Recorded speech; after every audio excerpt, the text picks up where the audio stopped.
এই সেই চিলা বাজার, যে বাজার বর্তমান সোশ্যাল মিডিয়ায় ভাইরাল।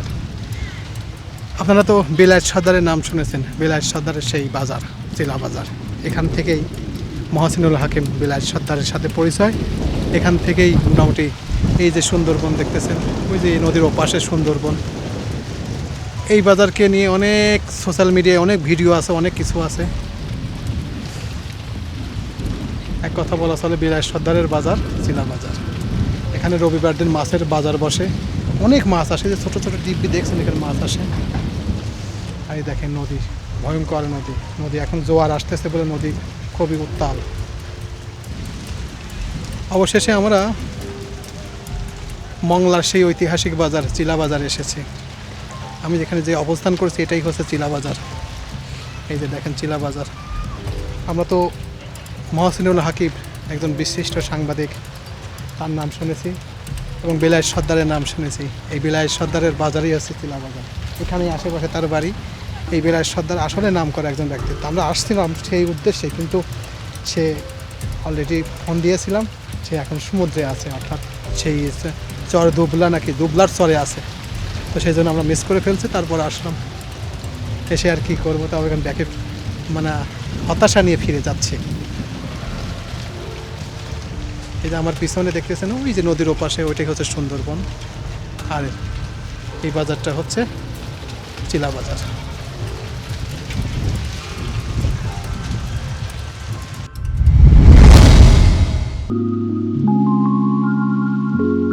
আসসালামু আলাইকুম। অবশেষে আমরা সেই কাঙ্ক্ষিত ভাইরাল জায়গায় চলে এসেছি। সেই ভাইরাল জায়গাটি হচ্ছে চিলা বাজার।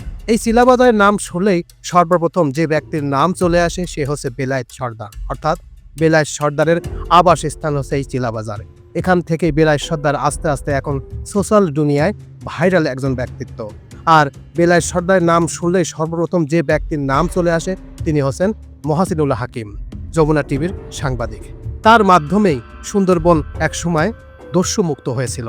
তো আজকে সেই জায়গায় এসেছি, অর্থাৎ এই চিলা বাজারের বর্তমান কি পরিস্থিতি সেটা দেখার জন্যই আমরা প্রায় ৩০০ কিলোমিটার দূর থেকে চলে এসেছি। দেখেন এই সেই চিলা বাজারটা দেখেন একেবারে সাদাসিধে, একেবারে নর্মাল, কারণ এখানে বড় কোনো বাজার না, একেবারে সিম্পল একটা বাজার। বাজারের মধ্যে কিছুই নাই, একেবারে নর্মাল একটা বাজার, একেবারে সিম্পল একটা বাজার। দেখেন চারদিকে নদী, অর্থাৎ এই যে পশুর নদী, আর এটাও নদী সম্ভবত, কিন্তু একেবারে সিম্পলভাবে চলাফেরা। দেখেন এখানকার মানুষও সিম্পল, কারণ এখানে নাকি শুধু রবিবার দিন কিছু লোকজন হয়, তাছাড়া সম্মানই একেবারে সিম্পলভাবে চলাফেরা করে। এই যে এক দাদা, সে দাদার সাথে কথা বললাম, সেই দাদা আমাদেরকে সুন্দরবন নিয়ে যাবে। দেখেন একেবারে সিম্পল, মাটি একেবারে সাদাসিধে। আমার জানা মতে এত সাদাসিধে বাজার আর কোথাও আছে কিনা সন্দেহ। এবং এখানকার মানুষের কাছে অনেকজনের সাথে কথা বলে দেখেছি যে একেবারে এখানকার মানুষ একেবারে সাদাসিধে, কারণ এরা মাছ ব্যবসার উপরে নির্ভরশীল। এখানকার মানুষ বেশি চালাকও না, একেবারে সিম্পলভাবে চলাফেরা করে। দেখেন একেবারে সিম্পল মানুষ, একেবারে সিম্পল এলাকা, একেবারে নর্মাল একটা এলাকা। তবে সবচেয়ে মজার বিষয় হচ্ছে আমরা যে অনেকগুলো মানুষ এখানে এসেছি, আসলে এখানে আসার পরে আমরা যেটা ভেবেছিলাম সেটা আসছে একেবারে সিম্পল একটা জায়গা। এখানে আমরা অনেকেই আসছি, এখান থেকে আমরা নৌকা ভাড়া করেছি। এই নৌকা ভাড়া করেই আমরা ওপারে যাব, অর্থাৎ এই যে পশুর নদী দেখছেন না, পশুর নদীর ওপাশে ওই যে বড় বড় অনেক গাছ দেখতেছেন, ওইটাই হচ্ছে সুন্দরবন, সেখানে যাব।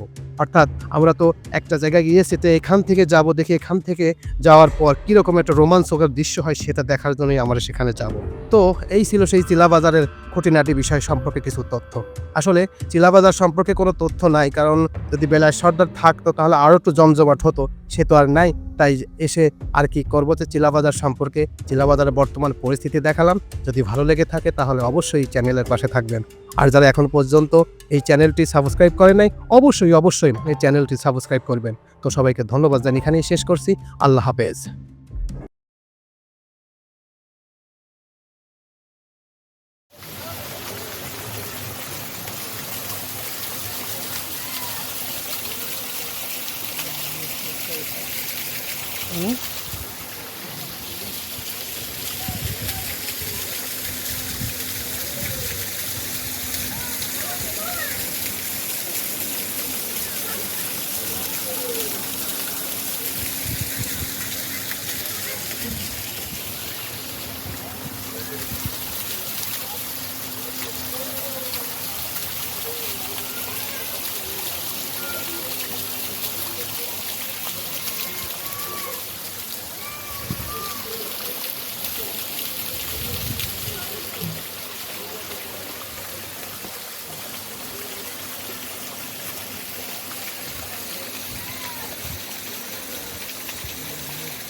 হুম